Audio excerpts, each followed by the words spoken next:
નમસ્કાર દર્શક મિત્રો, હું શીતલ મહેતા ન્યૂઝ ઓફ કચ્છમાં આપનું સ્વાગત છે। આજે તારીખ 2 ફેબ્રુઆરી 2025। Of Kutch power by Opal electronics, LG best shop, Vijaynagar road Bhuj, Rambag road Adipur. Power by KC jewellers, latest fashion design ना ऑर्नामेंट्स नो विश्वास पात्र शोरूम, हॉस्पिटल रोड भुज।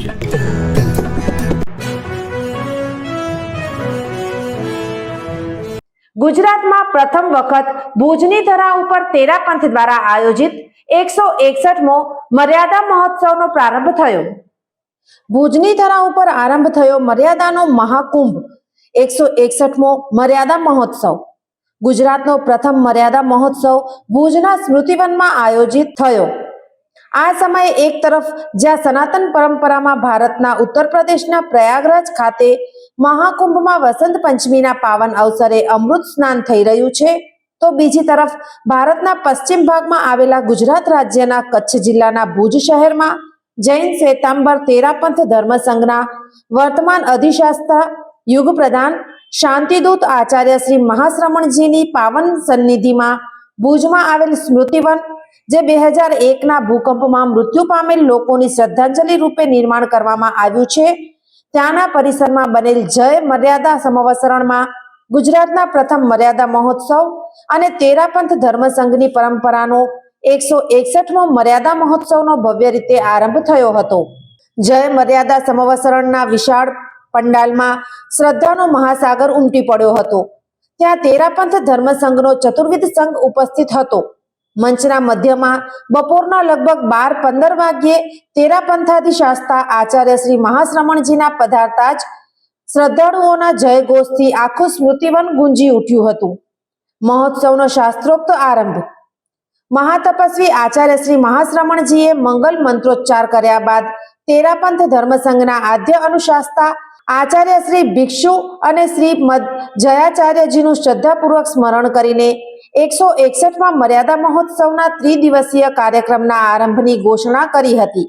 ત્યારબાદ આચાર્યશ્રીએ મર્યાદા મહોત્સવના આધારપત્ર મર્યાદા પત્રને સ્થાપિત કર્યો હતો અને આ સાથે ગુજરાતના પ્રથમ મર્યાદા મહોત્સવનો ભવ્ય કાર્યક્રમનો પ્રારંભ થયો। ચતુર્વિધ સંઘે જય ઘોષ કર્યા બાદ મુનિશ્રી દિનેશકુમારજીના નેતૃત્વમાં મર્યાદા ગીતનું સંગાન કરવામાં આવ્યું હતું। ઉપાસક શ્રેણીએ પણ ગીતનું સંગાન કર્યું। નરેન્દ્રભાઈએ પોતાના ભાવ પ્રકટ કર્યા હતા। સેવાની મહત્તા અને દીક્ષા વિધિ પ્રથમ દિવસે સાધ્વી વૃંદ તરફથી સાધ્વી મુદિત યશાજીએ આચાર્યશ્રી સમક્ષ સેવા માટે નિયુક્તિની પ્રાર્થના કરી, તો મુનિવૃંદ તરફથી મુનિશ્રી કુમાર શ્રમણજીએ સેવા માટે વિનંતી કરી। પછી સાધ્વી પ્રમુખા શ્રીજીની ઉપસ્થિતિમાં સાધ્વી સંબુદ્ધ યશાશ્રીજીએ ચતુર્વિધ સંઘને તેરાપંથ ધર્મસંઘમાં સેવાનું મહત્વ સમજાવ્યું હતું। આચાર્યશ્રીએ ઉપસ્થિત તેરાપંથ ધર્મસંઘને સંબોધિત કરતા જણાવ્યું હતું કે મર્યાદા મહોત્સવનો ત્રિદિવસીય સમારોહ આજથી આરંભ થયો છે। વસંત પંચમીના શુભ દિવસે આ ઉત્સવ શરૂ થાય છે। પહેલા દિવસે સેવાની વાત થાય છે। સેવા ધર્મ છે। સેવા કરવાથી બહુ પુણ્ય પ્રાપ્ત થાય છે। સેવા વિવિધ પ્રકારની હોઈ શકે, શારીરિક, માનસિક અને આધ્યાત્મિક। કોઈ બીમાર વ્યક્તિની કે વૃદ્ધ વ્યક્તિની સેવા કરવી, ભોજન અપાવવું, દવાઓ આપવી, આ બધું સેવા છે। સત્સંગ અને પ્રવચન કરવું એ પણ એક પ્રકારની સેવા છે। આજના દિવસે કેટલાક સાધુ સાધ્વીઓનો દીક્ષા દિવસ છે અને આ પણ એક સેવા છે। આચાર્યશ્રીએ પોતાના ગુરુ પરમ પૂજ્ય આચાર્ય શ્રી તુલસીના જીવન ઉદાહરણો આપતા સમજાવ્યું કે પૂર્વે માઇક અને લાઉડસ્પીકર જેવી વ્યવસ્થાઓ ન હોવા છતાં તેઓ દરરોજ પ્રવચન કરતા। સાધુ સાધ્વીજીઓને પણ પ્રવચન આપવાની મહત્તા સમજી લેવી જોઈએ। સેવા કેન્દ્રોમાં નિમણૂક આચાર્યશ્રીએ સેવા કેન્દ્રોમાં સાધુ સાધ્વીજીઓની નિમણૂક કરી હતી અને તેમની સંભાળ સારી રીતે રાખવા પ્રેરણા આપી હતી। ગ્રંથ લોકાર્પણ અને મંગલ આશીર્વાદ આ તકે 6 વાતો જ્ઞાનની, પ્રકીર્ણક સંચય અને જય તિથિ પત્રક વગેરે ગ્રંથો આચાર્યશ્રી સમક્ષ લોકાર્પિત થયા હતા। મિત્ર પરિષદ કોલકાતા દ્વારા તિથિ દર્પણનું પણ લોકાર્પણ કરવામાં આવ્યું હતું। બેટી તેરાપંથની મંડળના સભ્યોએ ગીત રજૂ કર્યું હતું અને આચાર્યશ્રીએ તેમને મંગલ આશીર્વાદ આપ્યા હતા। સ્થાનકવાસી સમાજની સાધ્વીજીઓ પણ આ પ્રસંગે ઉપસ્થિત રહી હતી અને તેઓને પણ આચાર્યશ્રીએ આશીર્વાદ આપ્યા હતા. જે પ્રાપ્ત છે તે પર્યાપ્ત છે નામક ગ્રંથ છાજેડ પરિવાર દ્વારા આચાર્યશ્રી સમક્ષ લોકાર્પિત કરાયો હતો. ડોક્ટર શાંતાબેન, શ્રી પદ્મચંદ પટાવરી અને શ્રીમતી મનીષા છાજેડે આ ગ્રંથની મહત્તા વિશે પોતાના વિચારો વ્યક્ત કર્યા હતા. મહોત્સવનો પ્રથમ દિવસ સફળતાપૂર્વક પૂર્ણ. ભાજપના કચ્છ જિલ્લાધ્યક્ષ દેવજીભાઈ આહિર આચાર્યશ્રીના દર્શને પધાર્યા હતા. સ્મૃતિવનના ડાયરેક્ટર શ્રી પાંડે અને અન્ય અગ્રણીઓએ પણ ભાવનાઓ વ્યક્ત કરી. આચાર્યશ્રીના મંગલપાઠ સાથે મહોત્સવનો પ્રથમ દિવસ પૂર્ણ થયો હતો. કાર્યક્રમનું સંચાલન મુનિશ્રી દિનેશકુમારજીએ કર્યું હતું. લગભગ 4 કલાક આ કાર્યક્રમ ચાલ્યો હતો. આજે ભુજ માટે એક ઐતિહાસિક ક્ષણ બની હતી, જ્યાં એક નવા ધર્મગૌરવના પ્રકરણની શરૂઆત થઈ હતી અને ગુરુદેવના આશીર્વાદ મેળવ્યા હતા.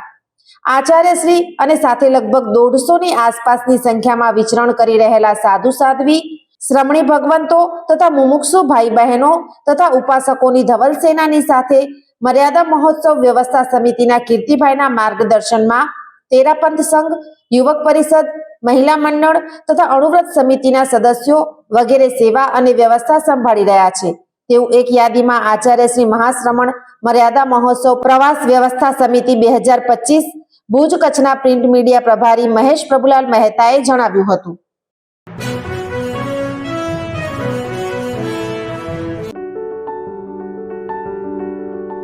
નમસ્કાર મિત્રો, આ છે અમારું ઓસ્ટિયોફિક બોન સેટિંગ સેન્ટર ભુજ કે જ્યાં કોઈ પણ પ્રકારની દવા કે ઓપરેશન વગર શરીરના વિવિધ સાંધા તથા મણકાના લગતા દુખાવાની સારવાર મલેશિયાની પ્રખ્યાત બોન સેટિંગ પદ્ધતિ વડે કરવામાં આવે છે. જેમાં કમર તથા ડોકમાં ગાદી ખસી જવાથી થતું કમર કે ડોકનો દુખાવો, ગોઠણમાં ઘસારાને લીધે થતું ગોઠણનો દુખાવો ઉપરાંત ખંભા, કોણી, કાંડાની સારવાર કરવામાં આવે છે. તેમજ ગેસ તથા માથાના દુખાવાની સારવાર પણ કરવામાં આવે છે.